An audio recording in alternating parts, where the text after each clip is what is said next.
যে এত বছর ধরে আঁকছেন স্যার, আপনার দৃষ্টিতে আপনার আঁকায় মৌলিক কি বদল ঘটেছে? বদল অনেক অনেকগুলো। মানে বদল বলতে যেটা আমি বলি, শিল্পের যে মানে শিল্পীর কাছে শিল্পের পরিবর্তন এর অনেক। ধরো প্রথম, ধরো যে ধারা নিয়ে কাজ করলাম, পিওর অ্যাবস্ট্রাকশন। তার আগে কিছু করতাম ড্রয়িং, ব্ল্যাক অ্যান্ড হোয়াইটে ড্রয়িং করতাম। ল্যান্ডস্কেপ। ওই দ্বিতীয় বিশ্বের যে প্রবলেম, গরিব কেন গরিব, গরিব থেকে তারা মুক্তি পায় না কেন, গরিব গরিবই হচ্ছে, ভাঙ্গা বাড়ি আছে, এটার কোনো পরিবর্তন নেই। ওই মেসেজটা নিয়ে আমি চিন্তা করলাম কিছু কাজ করি। তারপরে এসে আবার পিওর অ্যাবস্ট্রাকশন, যে এটাতে কি মানে অ্যাবস্ট্রাকশন ব্যাপারটা কি, সেটা কি আরেকটা স্টাইলে আঁকছিলাম, কিছু মোটিভ ব্যবহার করে, আমাদের দেশীয় অক্ষর ব্যবহার করে। এটাও মানে পরপর দুবার, একবার জাপানে কোনো কম্পিটিশনে গেল, তারপরে আবার এক ধরনের ছবি আঁকলাম যে লোকে বিশ্বাস। বট গাছ, হ্যাঁ, বট গাছে কিছু করলে পরে হয়তো মানে কিছু পরিবর্তন হবে। মানে আপনার একটা বইও তো আছে আসল বের করেছিল। হ্যাঁ হ্যাঁ, ওই ভুট টুট জাতীয় এটা। তো ওই ধরনের কিছু কাজ করবো, ওকে আবার জাপানে পাঠাইলাম স্কাল্পচার হিসেবে। তো যারা স্কাল্পচার করলো, ভাস্কর্য শিল্পী, তারা চান্স পাবে না। আমার ওই কাপড়ের কাজ, সিল্ক কাপড়ের ওপরে ওই যে একটা দেবীর মতো দাঁড়িয়েছে। তারপরেও আর একবার ওই একই ভাস্কর্য বিভাগে আবার পাঠাইছিলাম, ওই বাংলাদেশ থেকে আমি একা। হ্যাঁ, ওদের বোধহয় 4বার বা 5বার এক্সিবিশন হয়েছে, সেখানে বাংলাদেশ থেকে আমি একবার ইয়ে পাইলাম, আর ওরা দুজন ওরা পুরস্কার পায়। কাজী রকিব একবার প্রিন্টে পাইলো, আর ইকবাল প্রথম পাইলো ওইবারই আমি পার্সোনাল। কিন্তু ওর ছবিটা একটু দেশীয় ব্যাপার ছিল, ওই সন্ন্যাসী টন্যাসী। হ্যাঁ, পুরস্কার আছে। এই ধরনের কাজ করেছি। কিন্তু ওই যে আমি যে কথাটা বারবার বলছি, কোথাও আব্দুল শাকুর কথা ছিল না। কোনো একটা ঝামেলা আছে। মানে দর্শক দেখলে। হ্যাঁ, হ্যাঁ। তো ওই জন্য যে মানে মানে আবেদিন, আবেদিন কেন, আবেদিন তো বেশি কাজও না, কিন্তু ওই যে তার যে লাইনের জোর, ড্রয়িং এর যে যে ক্ষমতা, ওইটা এখন পর্যন্ত কোনো বাংলাদেশের কোনো শিল্পী হতেও পারে না। চেষ্টাও করলেও হওয়া সম্ভব না ওই ওই জিনিস। তো যার ফলে স্বদেশ নামাতে আমরা যদি বাংলাদেশি আর্টের প্রথম বলি, তাহলে আবেদিনের গরু গাড়ি। আবেদিনের চিনতে গেলে, আবেদিনকে চিনতে গেলে তার গরু গাড়ি, তারপর অন্যান্য জিনিস আছে। সুলতানকেও তাই, ওই কামরুল হাসান তো তাই। ওই জন্য স্বদেশ নামার কথাটা ওটাই, যে জিনিসটা এই দেশে হয়েছে, এই ভূখণ্ডে এবং এই দেশের বিষয় নিয়ে হয়েছে, সেটা আধুনিক আবেদিনের ওটা তো ধর স্টাইলটা এক্সপ্রেশনিস্ট, যে মুভমেন্ট। তো ওই আবার ওই জন্য ওই ধাপগুলো, অনেকগুলো ধাপ পার হয়ে আসতেছে, এসে তারপরে আমি কি হয়েছে? সে তো মানে কি ধরো এটা কি বলা চলে, যে শিল্পের তো আর তোমার হ্যাঁ, সন্তুষ্ট না শেষ সময় পর্যন্ত। হ্যাঁ। ধরো এর মাঝে ধরো যেগুলো করছি তার সঙ্গে আবার অক্ষর, শুধু সরিয়া সরে আবার সেই দিকে, এগুলোর একটা কম্পিটিশন, মানে ছোট মিনিয়েচার সাইজ, দেখতেছি ওটা কি হয়, ওখান থেকে কোনো কিছু নতুন কিছু বের হয় কিনা, ব্যাস নিজের মতো করে করছি। যদি ভালো হয় তখন দেখা গেলো বড় ক্যানভাসের মধ্যে একটা সরিয়া লেখা দেখে ওটা মডার্ন হয়ে গেল, কিন্তু অক্ষরটা দেশীয় বাংলাদেশ। তো এইভাবে অনেক শিল্পের অনেক রকম পরিবর্তন হয়। আর যারা এই এক জায়গাতে স্থিত হয়ে থাকে, তাদের ছবি কিন্তু ওই রকম স্টিফ হতে থাকে আস্তে আস্তে আস্তে। আর তখন তারা বেশিরভাগ হয়তো চিন্তা করে যে আমি তো বাজার পেয়ে গেছি, বিক্রি হচ্ছে, অথবা থেমে যেতে হয়, ওর আর নতুন কিছু বের করার জন্য চেষ্টা করে। যার জন্য পিকাসো ওই জন্যই বলছে যে এক জায়গায় থেমে থাকে, থাকা ধরো। কারণ ধরো তোমার গর্ণিকা ছবির জন্য সে বিখ্যাত, সে গর্ণিকা ছবি সে ড্রয়িং করছে 200-200-র উপরে, এই আউট করছে 10-12টা, এবং এটা যে সারা পৃথিবীর একটা মাস্টারপিস হবে সেটা সে নিজেও বুঝছে, যার জন্য একদম লিমিটেড কালার, সাদা কালো ছবি আসছে। আগে যত ছবি আসছে সব রঙিন, ওই জায়গায় এসে শেষ সাদা। এই জন্য বলছি যে শিল্পীর, যারা শিল্পীর আঁকা বা শিল্পীর চিন্তা ভাবনা বা শিল্পীর চলাফেরা, খাওয়া দাওয়া, হ্যান সব কিছুর মধ্যে তোমার আনকমন কিছু থাকবে। বলেছিলেন 3টে বিশ্বের যে সমস্যা, সেই সমস্যাগুলো রয়ে যায়, গরিবই থেকে যায়।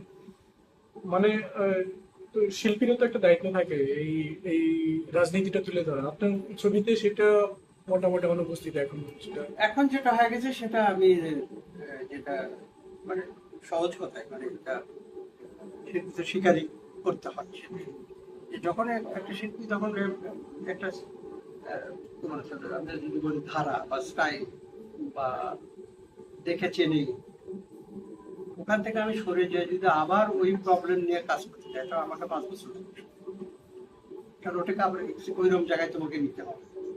হ্যাঁ, আর মেসেজগুলো, যে মেসেজগুলো তুমি দিবে ছবির মাধ্যমে, সেটা ওই জায়গায় আমি এখন আসে পুরোটাই আমি এখন দেশের যে ব্যাপারটা যাতে বোঝে যে বাংলাদেশের ছবি, ওই জায়গায় আমি অবস্থান করছি।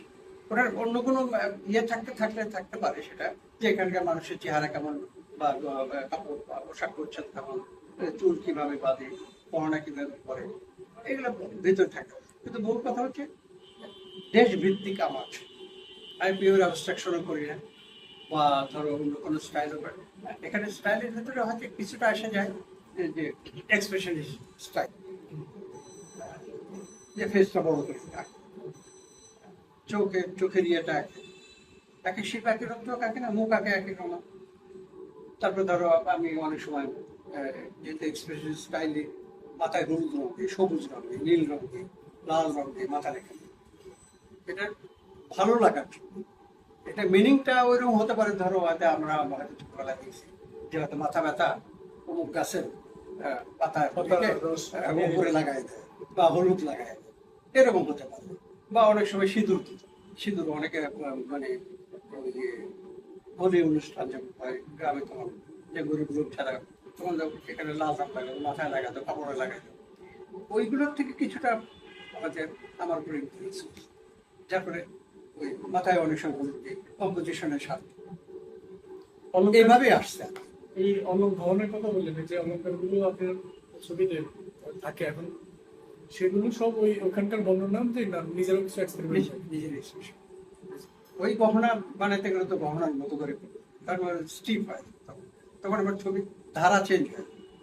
শাড়ি যদি আমি করি, শাড়ি সেই সময় যে পাড় তার ভেতরে কোনো নকশা থাকে সেগুলোতে আনি, তখন স্টিপ মানে তোমার স্বতঃস্ফূর্ত ব্যাপারটা থাকে। পাখিগুলোকে কিসের দিকে? বাকি জীবনের প্রতি, যে মানে জীবনের প্রতি স্যাড বা লাভ, ওইগুলো মেসেজ নেই। বেশিরভাগ ছবির উপরে পাখি থাকে, মাথায় পাখি থাকে, মাথায় থাকলে যখন তখন পিস মানে শান্তি। মানে অন্য কোনো পেন্টার পাখি দিতে গেলে হয়তো অনেকে দেখছি টিয়া পাখি হাতের হাতে দিচ্ছে, কাঁধে দিচ্ছে। দিচ্ছে। তো এগুলো হচ্ছে শিল্পী যখন চর্চা করে একটা জায়গাতে যায়, তখন তার মানে তোমার বিষয়গুলো উদ্ভাবন হয়, মানে প্রতিদিনই নতুন নতুন একটা বিষয় উদ্ভাবন হবে।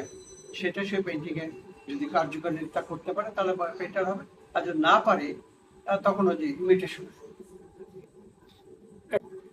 যেমন ছিল যে বারবার বলা হচ্ছে রবীন্দ্রনাথ হয়ে ওঠার পেছনে তার ওই যে জীবন দেবতা যে প্রসঙ্গটা অবচেতন মানে সেই ভূমিকাটা ছিল। আপনার কি এরকম কোনো ব্যাপার ছিল, বা আপনার জীবনের কোনো ঘটনা আপনাকে আজকে আব্দুল শাকুর শাহ বানিয়েছে? এটা তো আবার সে পেছন দিকে চলে বললেন যে একটা হলো ধরো সেই সময় যখন ছাত্র জীবন, এখন ক্লাস 7-8, তখন পড়াশোনাটা ভালো হচ্ছিল না, মানে এক সেন্সে মানে মনে হয় যে লেখাপড়া ছেড়েই এরকম একটা নিচের দিকে হয়তো আমার পড়াশোনা ভালো ছিল, মানে এই পরের দিকে এসে। মানে ধরো 5-6 এর দিকে বা 7 এর দিকে এই সময় ভালো পড়াশোনা। কিন্তু ওই সময় এসে পড়াশোনার দিকে অতটা মানে ইয়ে হচ্ছে না, মনোযোগ হচ্ছে না, এবং আমার কিছু বুঝতে পারতাম না পড়াশোনার ব্যাপারটা। তো তখন একটা কি বলা যায়, কি করো, স্কুলে যাই আসি সবই হয় ঠিক, কিন্তু ইয়েটা হচ্ছে না, পড়াশোনা হচ্ছে না। তখন একটা গ্যাপ পড়ে গেল। আর ভাইরা ইয়ে করতো, বিজনেস করতো, তারা বলতো দোকানে এসে বসো, দোকানে বসেই ভালো লাগে না।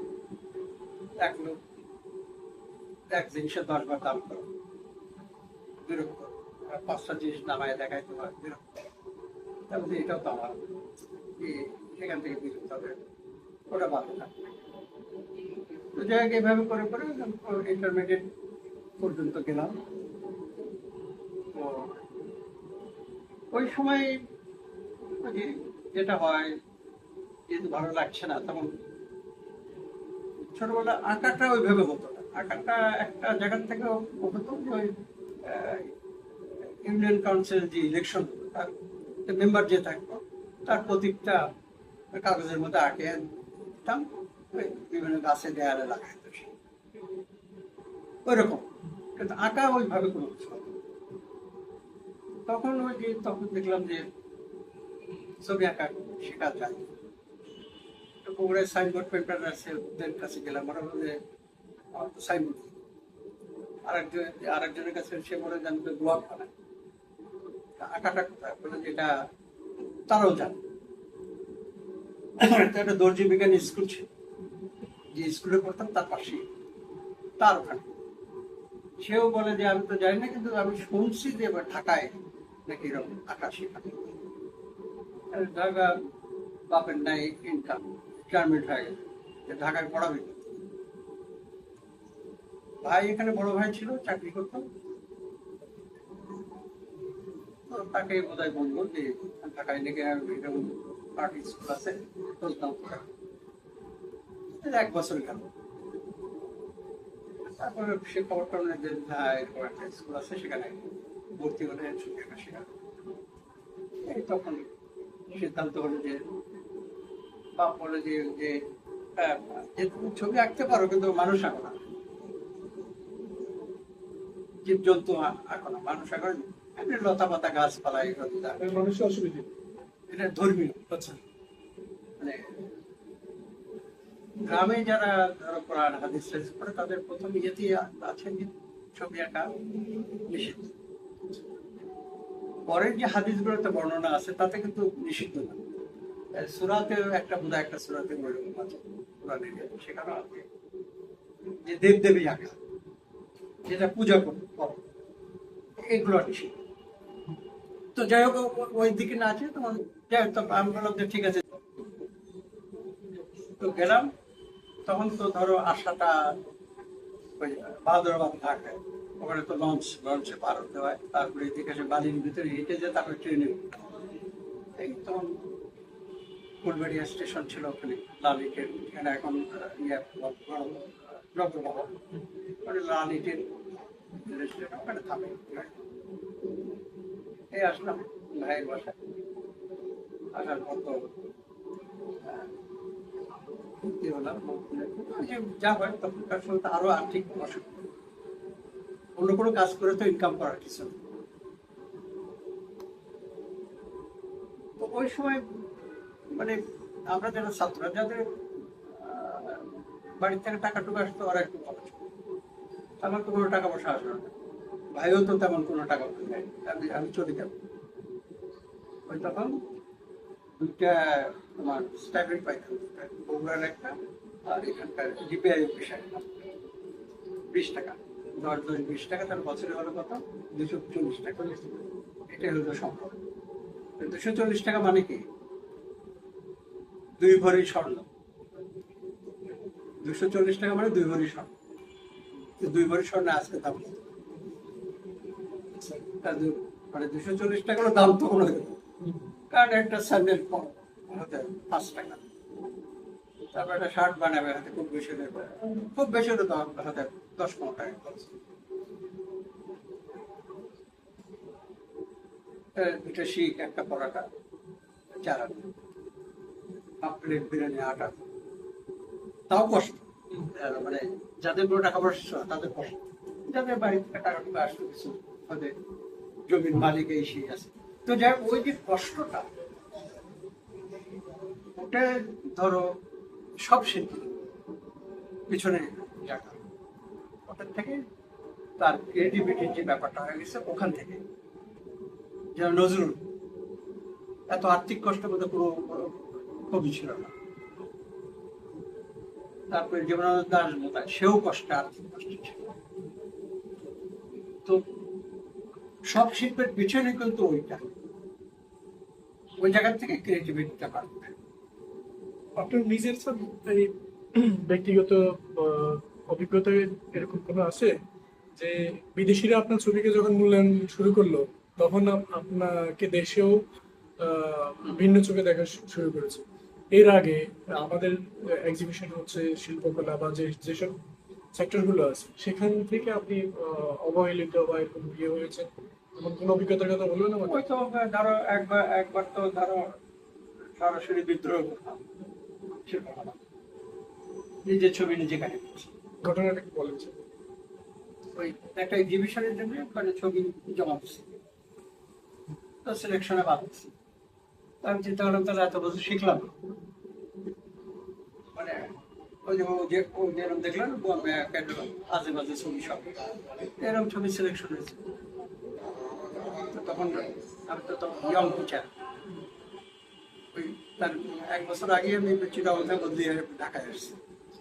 মানে ঢাকা তো একটা ধরো একটা কি বলছো বিরাট একটা জাল, ওর ভেতর ঢোকা বেরিয়ে দিবি না। প্রত্যেকেই তোমার মাস্টার পেইন্টার, ইন্টারন্যাশনাল পেইন্টার, তোদের ছবি সিলেকশন হলে আমার আমি কি ছবি আঁকি, তো যে নিজের ছবি আঁকতে শিল্পকলায় ছবি তখন ডাইরেক্টর শুরু হলো স্বামী ভাই আমার একটা জানাই দেয় না। আমি তো জানাইলে মানে কি প্রতিবাদ করতে পারবো, তোমরা যেটা করছো এটাকে আগে নিজে ঠিক করো, তোমরা কি করছো? আমার ছবি বাদ দেন অমুকের ছবি কেন করছো? আমার ছবিতে অমুকের ছবি এই নেব। তারপর দেখি তখন সৈয়দ জাহাঙ্গীর হোসেন ডাইরেক্টর, সে আমার বিরুদ্ধে কেস করে। আমি ঠিক আছে বড় কেস। তারপরে আমাদের শিক্ষক ছিল, মারা গেছে, সে তখন পরে এটা শুনছি যে খবরদার শিক্ষকের গায়ে হাত দুপাটা মৌ ধরে ওখানে ধরে আমি পিটাইতে পিটাইতে রাস্তার মধ্যে নিয়ে গেলাম। আর যে শিক্ষকের ধরছি যত নাম করা শিক্ষক মানে আপনার মূল কথা ছিল যে সব ছবিগুলো পুরস্কৃত হয়েছে, পুরস্কার সিলেকশন সিলেকশন পেয়েছে, সেগুলো তো ধরো আমার পেন্টিং এর থেকে খারাপ পেন্টিং, তাহলে কেন? হ্যাঁ মানে আপনার চেয়ে ভালো। তারপরে আমার ওখানে যে ইয়েছিল মহাপরিচাল সে আমার খায়, এটা ওই যে নাম ছিল জিল্লুর রহমান, তারপরে বললো বলেন তো, আমি বললাম ঠিক আছে আমি দেখতে চাই। ওটা আর বাড়াইতে ওই যে কেস করে আমাকে যে কিছু করবে সেদিকে দেয়নি, বলে হ্যাঁ বুঝছি আপনার কথাটা ঠিক আছে, আমি বুঝছি, তো থাক নিজে। তো ফিরে আসার পর শফিউদ্দিন স্যার, ওই সময় মনটা এমনি খারাপ, লাইব্রেরিতে বসে আছি, বলে যে সকল এই যে জেদ এটা কাজে লাগাও, এই যে আজকে যে আমার আব্দুল শাকুর হওয়ার পিছনে শেষ করাটা বড় কাজ, এই জেদ কাজে লাগাও এক সময়। এই পরবর্তী পদে ধরো প্রথম যেটা হলো বাটা কোম্পানির যে কম্পিটিশন ছিল ইন্টারন্যাশনাল পুরস্কার, সেখানে প্রথম আমি স্বীকৃতি পাইলাম। সেই সময় যে ডাইরেক্টর সে বললো যে সে সেই শিল্পী এই তথ্য পাইল, বাটা কোম্পানির কিন্তু একটা বিরাট ইয়ে আছে, ঘটনা আছে, এই শিল্পী এই তথ্য পায়। মানে আমি মানে তখন তো আর ইন্টারনেটের কিছু ছিল না, কিন্তু আমি ওটা বুঝছি যে জুতা আবিষ্কারের যে ঘটনা, যে খালি পাওয়া দেখে তো জুতা আবিষ্কার। বাটা কোম্পানি যখন মিস্টার বাটা যখন ক্যালকাটায় আসছে, এসে দেখে 80% লোক খালি পায়। মিস্টার বাটা তখন চিন্তা করে একটা ভালো ব্যবসা হয়, খালি পায়ে মানে জুতা জুতা ব্যবহার করতে দিলে তো তখন ওই আমি একটা স্লোগানটা লিখছিলাম যে খালি পায়ে চলা স্বাস্থ্যের পক্ষে। ওই এই ডাইরেক্টর বলে যে এই শিল্পী নিশ্চয় তার ইয়েটা জানে। তো এইভাবেই ধরো পরিবর্তন, আস্তে আস্তে যে পরিবর্তনগুলো আমার এইভাবে সে একদিনে হয়। শিল্পকলার ঘটনাটা কত সাল? 81 না 81 স্যার, এই যে জালের কথা বললেন, ঢাকা একটা বিরাট জাল, মানে পুরস্কার ও স্বীকৃতি ইত্যাদির ক্ষেত্রে, এটা কি এখনো আছে? এখন একটু কম, এখন একটু কম হয়েছে কি যে ওই যে গন্ডিটা ছিল এরা বেশিরভাগই নাই। এরা মানে ওই নিজেরা ভাগ করে নিত, সেই গন্ডিটা এখন ভেঙে গেছে। এখন যারা আছে তারাও আর ওই জায়গায় কোথাও যেয়ে কুলাইতে পারছে না। ওখানে বেশিরভাগই ইয়ংরা যারা ভালো কাজ করে এরা বেশিরভাগ চলে গেছে। এখনো যে রাজনৈতিকভাবে উত্থান পতনই হয় যখন, তখন ওখানে পরিবর্তন কিছু কিছু হয়তো যারা জুরি বোর্ডের মেম্বার হতে পারে না তারাও জুরি বোর্ডের মেম্বার করছে রাজনৈতিক প্রভাব। তো ওই জন্য অনেক পরিবর্তন হয়ে গেছে, শিল্পীর সংখ্যা বেড়ে গেছে, ওটা একটা কারণ যেটা এক জায়গায় থামাতে পারছে না। দেশ বিদেশে বিভিন্ন এক্সিবিশন যাচ্ছে। এইভাবেই ধরো বাংলাদেশ শিল্পটা আজকে যে জায়গা পর্যন্ত আসছে, এটার মূল কারণ হলো বিভিন্ন দৃষ্টিকোণ থেকে এই পরিবর্তনগুলো হয়েছে। আমাদের এখানে স্যার শিল্পীর বাজার নিয়ে প্রসঙ্গ তুলছিলেন, বাজার তো একেবারেই ছিল না, এখন হয়তো কিছুটা বেড়েছে, কিন্তু এই এখন ব্যাপারটা কেমন? বাজার কথাটা আমাদের শিল্পের বাজার নয়, এটা হলো মূল কথা। এটা অনেকে বলে, কিন্তু তারপরে অনেকে বলে আমি ইন্টারন্যাশনাল পেইন্টার, হ্যান্ড এগুলা ঠিক না। এগুলোর কথা প্রচলিত হলেও কিন্তু ঠিক না। কিন্তু বাজার ব্যাপারটা হচ্ছে কি, ধরো 86 এর পরে বাংলাদেশের ছবি বিক্রি শুরু, তারা কিন্তু ছবি বিক্রি করতো না, গিফট দিত, তাদের নিলেও হয়তো 200 টাকা হাতে ধরে দিত। ছবির যে দাম সেটা হতো। 86 এর যেটা ঘটনা সেটা হলো যে গার্মেন্টস ইন্ডাস্ট্রি শ্রীলঙ্কা থেকে শিফট করলো বাংলাদেশে। প্রথম শিফট করলো 80-তে, মানে জিয়াউর রহমানের সময় প্রথম একটা কোম্পানি বোধহয় কোরিয়ার থেকে বা শ্রীলঙ্কা থেকে শিফট করে আসলো প্রথম, যেটা দেশ গার্মেন্টস বলে আমরা এই ভদ্রলোক। তখন ওই যে সিস্টেমটা জানতো না এখানে গার্মেন্টস এলসি খোলা, তারপর ব্যাংক পেমেন্ট করা হয়, এগুলো এটি জানতো না। ওই ভদ্রলোক একটা প্রথম এই গার্মেন্টস ইন্ডাস্ট্রি, এটার প্রভাবে পরবর্তীতে পুরো গার্মেন্টস ইন্ডাস্ট্রি এখানে চলে আসে। আমেরিকা তার সম্পূর্ণ গার্মেন্টস ক্রয় তখন বাংলাদেশ এই অর্ডার পাওয়া শুরু। এই তখন কিছু মানে লোকাল ক্রেতা, গার্মেন্টসের মালিক এবং বাইং হাউসের সঙ্গে যারা আসতো বিদেশ থেকে, তারা এই মিলে তোমার 86 এর পর থেকে 90-র পর থেকে এই মানে পেন্টিং বিদেশিরা কিন্তু ধরো 5 থেকে 50,000 টাকা, দেশিরা হয়তো ধরো 10 থেকে 15,000 20,000 টাকা। এটাই বাংলাদেশের শিল্পকলাকে, শিল্পের যে বাজার যেটা বলি সেটা আজকেই দেখায়। এটার মাধ্যমে অনেকে ভালো পয়সা বানাইছে, অনেকে বিক্রিও করছে। তারপরে এর সঙ্গে আমার পলিটিক্সও এসে ঢুকে গেছে, বেশি দামে ছবি বিক্রি করা, এই করছি। যাই সব মিলে মূল ভূমিকাটা ওই দুটা জিনিস, একটা গার্মেন্টস ইন্ডাস্ট্রি আর একটা বাইক ইন্ডাস্ট্রি। এই হলো শিল্পের বাজার। সেই অর্থে বাজারটাকে আমাদের এখানে তৈরি হয়েছে না, ওই বাজার এখনো আমাদের ছবি তো ধরো কি বলা চলে 20 কোটি টাকা দাম। ইন্ডিয়াতে অনেক শিল্পীর দাম, ছবির দাম 20 কোটি, 20 কোটি, 10 কোটি, 5 কোটি। জাপানিজদের আছে, চাইনিজদের আছে, আমাদের ওটা এখনো হয়নি। কিন্তু ছোট দেশ, এরকম দেশে তো শিল্প চর্চা হচ্ছে, এটাই তো বেশি। মানে আমাদের কাছে বেশি। আমরা যে এখানে যে ধরো তারপরে যাই বিক্রি যাই দুটো একটা হয় বা কেউ নেয়, এটা তো বেশি। আমাদের মতো অনেক দেশের দেখছি ক্রেতাই নেয়। ত্রিপুরা কে ক্রেতা, আসামে কে ক্রেতা, নাগাল্যান্ড, মিজোরাম এই সমস্ত জায়গা কে ক্রেতা, তাই কোনো ক্রেতাই নেই। স্যার, তো ওই জন্য বলছি যে আমরা একটা আমাদের সোজা কথা ভাগ্য ভালো যে আমেরিকা আমাদের যে শুধু ওই সময় যে পথটা বের করে দিয়েছে, যার ফলে এই চেঞ্জ, এই যে টি শার্ট পরিবর্তন, প্যান্টের পরিবর্তন, জামা কাপড় যে পরিবর্তন, এটা তো ধরো গার্মেন্টস ইন্ডাস্ট্রির উপর ভিত্তি করে এগুলো হয়। শিল্পী তো আসলে তৃপ্ত হওয়ার কোনো সুযোগ নেই, মানে শিল্পী অতিথি তো আপনাকে আঁকার জন্য প্রেরণা যোগায়। আপনার সেই জায়গা থেকেও যদি বলি, আপনার নিজে চেয়েছেন এমন ছবি যেটাতে এই জিনিসটা আমি আঁকতে চেয়েছি, এখন পরিপূর্ণভাবে মনে করতে পেরেছি? না ওইরকম মানে হয় যে আমি কথা যেটা যেটা একটা ছবি যদি আমার ওরকম হতে পারতো, এখনো হয়। জীবদ্দশা হবে কিনা জানি না, অনেক শিল্পীরই হয় যে একটা ছবি দেখে বলবে যেটা আপনার সাথে সবচেয়ে ভালো হচ্ছে, সেই জায়গা অনেক শিল্পী যেতে পারে। আবেদিন, কামরুল হাসান, সুলতান।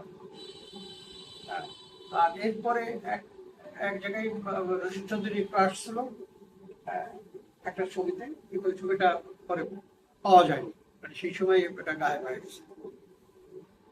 এরপরে আর কোনো শিল্পী একটা ছবি দেখায় বলতে পারে এটা আমার সবচেয়ে best ভালো। বলতে পারে। তো আবার এই যে এটা কত বছর হচ্ছে, ধরো প্রায় কত হবে, 40 বছর হবে না, 69। তো সেই সময় ছাত্র জীবনে কম্পিটিশন শুরু করছে, যার জন্য হয়তো এটা আমার মানে আমার কাছে হয়তো ভালো লাগে যে আমি যে এরকম একটা ছবি আঁকতে পারছি। মানে শিল্পী মহল বা যারা ছবি দেখে বা সমালোচনা, সেখানে এখনো আমি আমার ওই রকম কোনো ছবি বুঝতে পারছি না যে সবচেয়ে সাথে ভালো লাগছে। সব কাজই ভালো মানে সেই ছবিটা এখনো আঁকা হয় নাই। হয়। আবেদিন গরুর গাড়ি একে ব্যস্ত শেষ, ওই জায়গা থেকে সে ক্লোজ হয়ে গেছে। ওরা অনেক ছবি আঁকছে, দুর্ভিক্ষের ছবি, এটা বলতে পারবেন যে আপনি কামরুল হাসানের তিন কন্যা বা মুখোশ, সুলতানের দাসুল, অনেক ছবি, কিন্তু তার অনেক অনেক দেশের অনেক শিল্পী আছে একটা ছবিতে আসতে পারে না, অনেক তার আগে হোসেন একটা ছবি বলতে পারবে যেটা হোসেন এত নাম করা। হ্যাঁ, আমার টিচার শেষ সময়ে এসে যাতে সে মানুষ বলতে পারে যে হ্যাঁ এটা এস এস সুব্রমণিয়াম সবচেয়ে ভালো কাজ, সেটার সাথে একটা কালো এটা বাড়ি, পুরো বাড়ির সে নকশা করছে, এটা তার শেষ কাজ এবং ওটাই তাকে টিকে রাখছে। হ্যাঁ, এস এস সুব্রমণিয়াম। আর বাকি অনেকেই মানে অনেক ছবি, একটা ছবি ওই জায়গায় না আসা পর্যন্ত তার মানে কি করা ছিল সফলতা। ধন্যবাদ স্যার।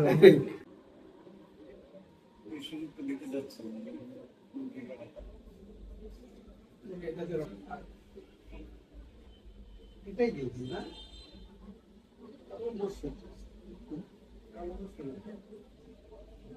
সরে আনাই সরে আছে রং দিয়ে আছে। আপনাদের দৃষ্টি কোথায়, বিশেষ করে আপনার দৃষ্টিতে বাংলাদেশে এখন যারা আঁকে, যদি 5 জনের নাম বলতে চান, নবীন প্রবীণ যাই হোক, আমি কথা বলবো। এটা ডিফিকাল্ট প্রশ্ন, এটা বলে একটা ঝামেলা কি জন্য, কার নাম বাদ দিবে তখন বলবে স্যার আমার নাম বাদ। অতএব এইগুলো প্রশ্ন হলো কি, ধরো যারা কি বলা যায় চটকবাজি চিন্তা ভাবনা এগুলো করে, তখন ওই দেখা গেল যে তার পছন্দের পাত্রের নাম। না, এই জন্য যারা ভালো কাজ করে তারা এমনি তাদের নাম হবে, তারা এমনি তাদের, এটা কোন শিল্পীকে পরিচিত করে কোনো ইয়ে করতে পারে। এমনিতে নতুনদের মধ্যে ভালো কাজ করছে। কারোর কাজ অনেকে আছে। কারোর কাজ আপনার এখন ভালো হয় কি আর এখন তো যারা ইয়ং, একদম ইয়ং, তাদের তো কাজ খুব বেশি এটা দেখে তো হুম, যাওয়া হয় না। তো কিছু আছে অনেক ভালো কাজ করছে। হুম, হ্যাঁ, অনেকে ধরো ভালো পুরস্কারও পাচ্ছে, আছে। কিন্তু একদম ইয়ে করে বলার যে ব্যাপারটা, সেটা হবে কি তখন কারা ভালো কাজ করে, শিল্প চর্চা করছে, তখন ওইভাবে নামটা আসবে উপর থেকে, যে অমুক অমুক অমুক অমুক এইভাবে ভালো কাজ করছে। আচ্ছা আচ্ছা। ইয়ংদের সকলেই হয়তো ভালো কাজ করছে। তুমি হয়তো যদি বলো হুম।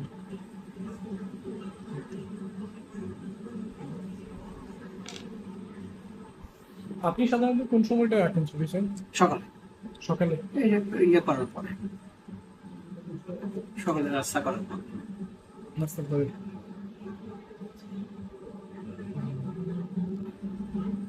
সাধারণত কখন উঠেন ঘুম থেকে?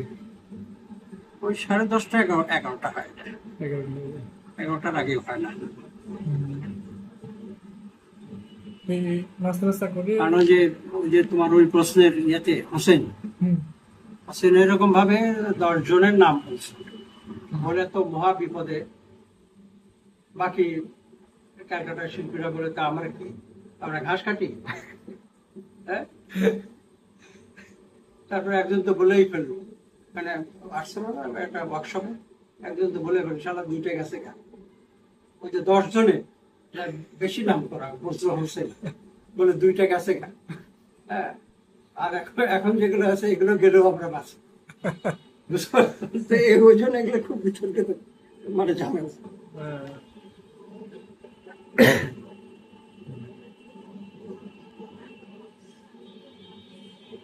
ছবি আঁকার সময় তো আপনি একেবারেই একা থাকতে স্বাচ্ছন্দ্য বোধ করেন হ্যাঁ, স্যার? ওই যে গান শুনি। গান শুনেন? একদম, হয় গজল হুম, অথবা ধরো লালন গীতি, মানে যেগুলো আমার পছন্দের গান। হুম, ওর বাইরে অন্যগুলো শুনি না।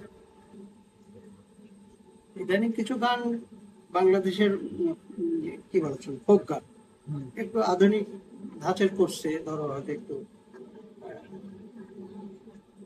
কথাগুলো একটু, সুরগুলো একটু, ওরা কিছু ভালো গান বের করছে। কি কি নাম দেখলাম, সেগুলো শোনেন? ওইগুলো একটু শুনি মাঝে মাঝে, যে মানে বাংলাদেশের গানের ইয়েটা কোন দিকে যাচ্ছে। কারণ লালন গীতির উপরে তো আর কিছু নাই, হুম, ওই পর্যন্ত থেমে গেছে। হুম।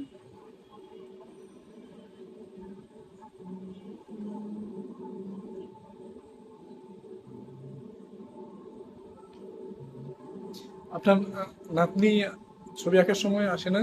আসে, ওরা তো ওই যে দেখে, রিভিউটা দেখে।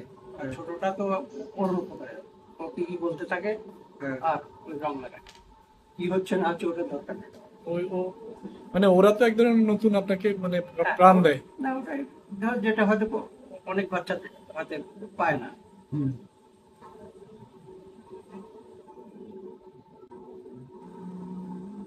তারা দুজনেই ছবি আঁকে? মানে দুজনে আঁকে বলতে ওই দেখে, আঁকতে দেখে। পছন্দ করে কিনা? হ্যাঁ, না ওটাও করে। বাচ্চাদের তো বিভিন্ন ব্যাপার, এক একজন এক এক না জিনিস না, পছন্দ ওরা করে। ওরা মানে যখন ওর ভালো লাগে চলে আসে, আঁকবো, দাও এখন আর কি। ওরা আপনার ছবি সম্পর্কে মতামত দেয় না যে নানু বা দাদু এইটা? ডিস্টার্ব হলে সেটা হলো ওই যে অনেক সময় বলে যে না, রংটা ঠিক হচ্ছে না, তাহলে যে লাগাও রং, কি রং লাগাবে না, একটু ছিল। না, ওদের কথায় কখনো কি আপনি আপনার রঙে কোনো বদল আনেন? না ওইগুলো হয় না। আমার আমার মতো, আমি যেটা করি আমার মতোই। আচ্ছা আচ্ছা।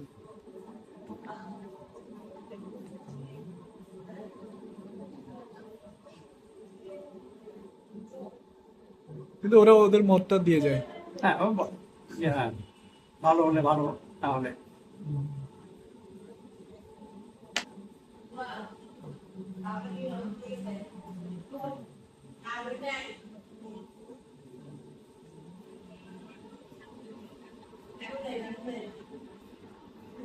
আপনার স্যার খুব ভালো লাগা বা খুব খারাপ লাগার সময় আপনি কোন গানটা গান গুনগুন করে? বেশিরভাগই তোমার আসে ইয়ে, মানে যেগুলো আসে লালন গীতির থেকে বেশি আসে অন্য গান থেকে। ফরিদা পারভিনের গান। করতে পারবেন বা ধরো এখন যারা গায় আরো আছে অনেক ভালো।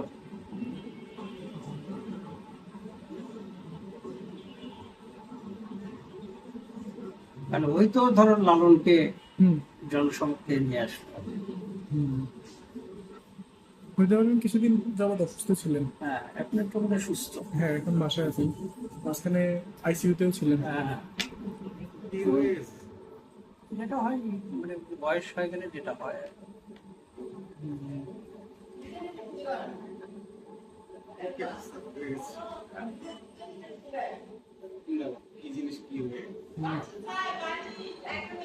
সুন্দর স্যার।